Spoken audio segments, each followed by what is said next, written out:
we're going to be using a program called Diigo to annotate and highlight information on websites that we're going to be using in class for research.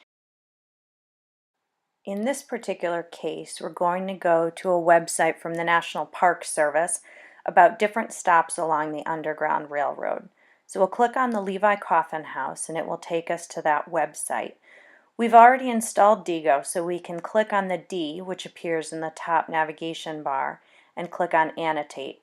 We can click on whatever highlighter color we'd like to choose, and then start skimming through, highlighting, and then clicking on the highlighter in places that we find information that's important.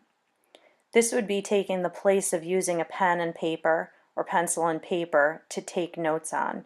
It also saves some time in flipping back and forth between programs.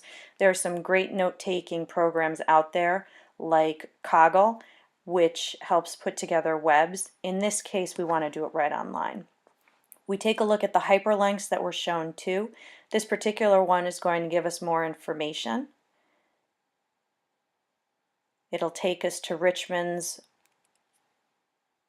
tourism website. We'll go to some museums and history, and we can use the Command F or Find feature to jump right to the Levi Coffin House. This particular website will give us a little bit more detail, a little bit more information, and we've also got a picture there that we'll be able to use. We'll continue to highlight important information from this website. When you get to a new website and want to start annotating, again, you click on the D on the top right corner of the screen, and you can click drag to highlight and then choose the highlight color that you would like. There was a picture that I wanted to also include in my annotation. I wanted to save that for later. So if I go back up to the top and hover over the photo, there's a blue D, and if I hover over that, I get a paper clip. If I click on the paper clip, it will save that to my annotation page.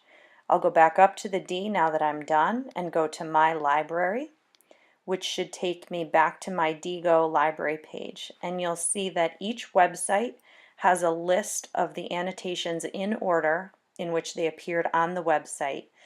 It's got the website listed, the title of the website, and all the annotations, the highlighting and the photograph that I clipped together. My choices in the toolbars on the right-hand side for each one include editing, deleting, and sending. I can send to anyone that I have in Diigo. If I have a group that I want to share this with, I can share that entire annotation with them, and it will include the picture as well. I can also share and get my annotations. I can take a link, and I can use that link in a blog or a website if I'd like to do that as well. If I really like Diigo, I might want to make lists of different topics. So for this example, I'll use Underground Railroad stops as a list.